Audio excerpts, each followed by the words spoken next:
अस्सलाम वालेकुम। ये भी हमारा सेकंड लेक्चर का ही पार्ट है, नोमेनक्लेचर ऑफ अल्केन का या पैराफिन्स का। चूँकि वीडियो बेटी बहुत लंबी हो रही थी, 15 मिनट से लेंथी वीडियो आप नहीं बना सकते हो, तो मैंने कहा इसमें आपको एक दो एग्जांपल्स करके बताऊं। अब फॉर एग्जांपल ये आपको एक स्ट्रक्चर मिला है बेटी, आपने इसको नेमिंग करनी है। तो सबसे पहले आपने रूल्स अप्लाई करने। जो हमारे पास पहला रूल है कि आप लॉन्गेस्ट चेन सेलेक्ट करोगे, ठीक है। तो 1 2 3 4 5 एक ये चेन है हमारे पास। अगर हम इसको सेलेक्ट करते हैं तो ये हमारी ब्रांचिंग हो जाती है। लेकिन हमने लॉन्गेस्ट चेन सेलेक्ट करना है, तो 1 2 3 4 5 6 एक ये चेन भी बन सकती है, लेकिन ये भी हमारे पास लॉन्गेस्ट चेन नहीं बन रही। जो लॉन्गेस्ट चेन है वो हमारे पास है 1 2 3 4 5 6 7 8। ठीक हो गया, और इसको हम कहते हैं ऑक्ट। अब आप इसमें देखो सारे सिंगल कोवेलेंट बॉन्ड्स हैं, तो हम इसके लिए ANE लिखते हैं, ऑक्टेन हो गया। अब हम इसको नंबरिंग करेंगे। नंबरिंग हम उस साइड से करेंगे जहाँ से सब्स्टिट्यूएंट कम नंबर पे आए। एक ही सब्स्टिट्यूएंट है, ठीक है।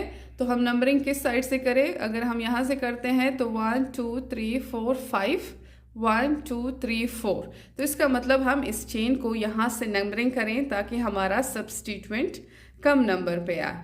ठीक हो गया। तो अब इसको हम क्या नाम दें इसके साथ?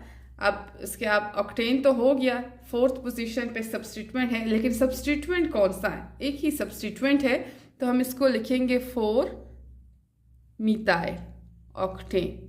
ठीक हो गया। तो ये आपके पास, सॉरी इसमें ये ई नहीं आएगा बेटे, ये मैं आपको बताऊंगी अल्काइल ग्रुप्स का। 4 मिथाइल ऑक्टेन हो जाएगा। अब आपके पास ये वाला स्ट्रक्चर है, तो सेम उसी तरह आपने सबसे पहले लॉन्गेस्ट चेन सेलेक्ट करनी है। जब आपकी चेन सेलेक्ट हो जाएगी, चेन के लिए जो पहले के 4 रूल्स हैं वो चेन के लिए हैं। लॉन्गेस्ट कंटिन्यूअस चेन सेलेक्ट करनी है, फिर आपने नंबरिंग वहाँ से करनी है जहाँ से सब्स्टिट्यूएंट कम नंबर पे आए। और अगर आपके पास सेम पोजीशंस पे सब्स्टिट्यूएंट आ रहे हैं, जैसे कि ये सब्स्टिट्यूएंट यहाँ अटैच हो और ये दूसरा सब्स्टिट्यूएंट यहाँ अटैच हो, सेकंड पोजीशन पे आ रहे हैं, तब हम क्या करें? तब हम सब्स्टिट्यूएंट के नंबरिंग करके सब्स्टिट्यूएंट के जो आपके पास पोजीशन आएगी उनको प्लस करेंगे, तो जिनका सम कम आएगा हम उस साइड से उसकी नंबरिंग करेंगे। ठीक हो गया। अब यहाँ से अगर मैं इस चेन की नंबरिंग करती हूँ, चेन तो मैंने सेलेक्ट कर ली, 1 2 3 4 5 6 7 हेप्ट हो गया, और उसके साथ हम लगा देंगे ANE। चूंकि सारे सिंगल कोवेलेंट बॉन्ड्स है, तो ये इसका functional group, single covalent bond carbon carbon के बीच में, तो ANE हेप्टेन, ये इसका पेरेंट नेम हो गया। ठीक है, इसको हम कहते हैं, ये रूट नेम है, रूट नेम, और स्टेम नेम भी इसको हम कह सकते हैं।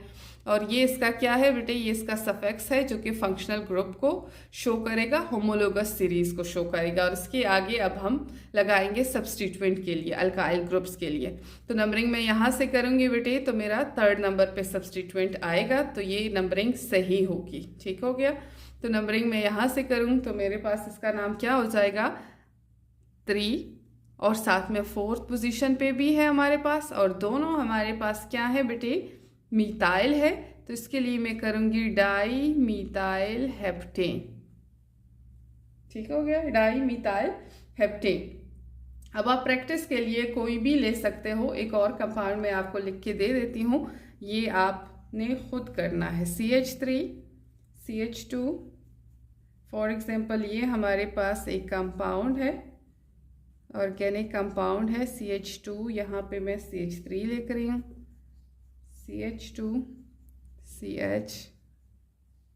आप इसके लिए आपने नाम लिखना है। ठीक हो गया, कि इसका क्या नाम हो सकता है। अब इसके अलावा मैंने आपको अल्काइल ग्रुप्स का बताना था। अल्काइल ग्रुप्स, ये हमारे पास अल्काइल ग्रुप्स है। ये जो ब्रांचिंग हुई है, ये सारे हमारे पास क्या है? अल्काइल ग्रुप्स हैं। ये सारे हमारे पास हैं अल्काइल ग्रुप्स। ठीक हो गया। C2H5।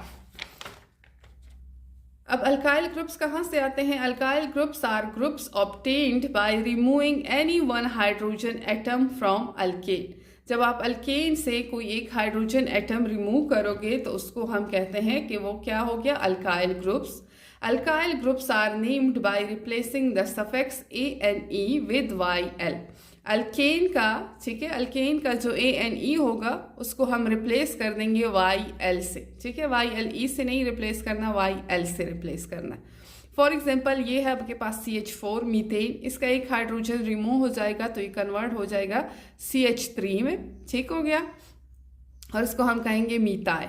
C3 CH3 CH3 ये आपके पास 2 कार्बन वाले को हम इथेन कहते हैं, ठीक है, सारे सिंगल कोवेलेंट बॉन्ड्स हैं।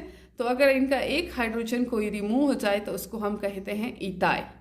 अब एक और कंसेप्ट मैंने इधर इंट्रोड्यूस कराना है इसमें, सेकेंडरी, प्राइमरी, टर्शरी का, प्राइमरी, सेकेंडरी, टर्शरी, ठीक है।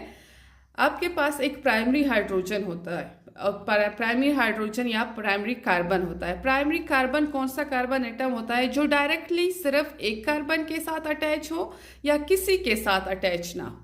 ये आपके पास CH4 में ये प्राइमरी कार्बन है जो किसी और कार्बन के साथ डायरेक्ट अटैच नहीं है, और ये भी प्राइमरी कार्बन है क्योंकि ये आगे सिर्फ एक कार्बन के साथ डायरेक्ट अटैच है, ठीक हो गया। तो इसको हम कहते हैं प्राइमरी कार्बन, और प्राइमरी कार्बन के साथ जो हाइड्रोजन्स होते हैं उनको हम कहते हैं प्राइमरी हाइड्रोजन्स।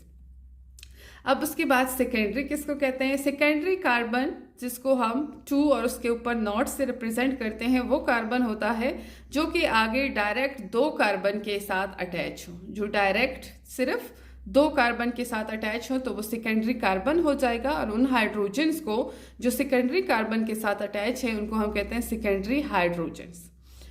और अगर आप इस स्ट्रक्चर में देख लो तो ये आपका क्या है, ये जिसको मैंने हाईलाइट किया है, ये कार्बन आगे कितने कार्बन के साथ डायरेक्ट अटैच है? 3। अब अगर ये स्ट्रक्चर आगे जाता है तो उससे हमें फ़र्क नहीं पड़ता, ठीक है। आप ये नहीं कहोगे कि ये कार्बन तो आगे 1 2 3 4 कार्बन के साथ अटैच है, नहीं, हमें डायरेक्ट जिनके साथ अटैच है, ये कार्बन डायरेक्ट 3 कार्बन के साथ अटैच है तो इस कार्बन को हम कहते हैं टर्शरी कार्बन, और जो हाइड्रोजन इस कार्बन के साथ अटैच होगा उस हाइड्रोजन को हम कहेंगे टर्शरी हाइड्रोजन, ठीक हो गया।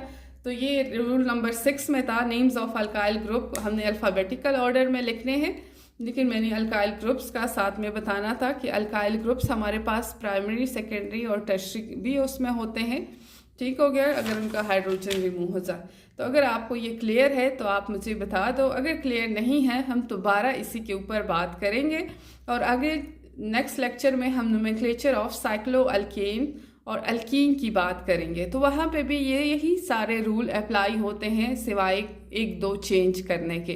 तो अगर आपको ये वाले रूल्स क्लियर हो जाते हैं तो आगे का नोमेनक्लेचर आपके लिए बहुत ही इजी है। जैसे कि हम अल्कीन पे यही सारे रूल अप्लाई करेंगे, लेकिन उसमें यहाँ ENE हो जाएगा और उधर हम डबल बॉन्ड की पोजीशन बताएंगे, और सेम इसी तरह अल्काइन में हम यही सारे रूल अप्लाई करेंगे, एंड में YNE लिखेंगे, और जो हमारे पास है पोजीशन ऑफ जो उसका फंक्शनल ग्रुप है, चूंकि वो ट्रिपल बॉन्ड है तो हम उसकी पोजीशन साथ में स्पेसिफाई करेंगे। Thank you so much.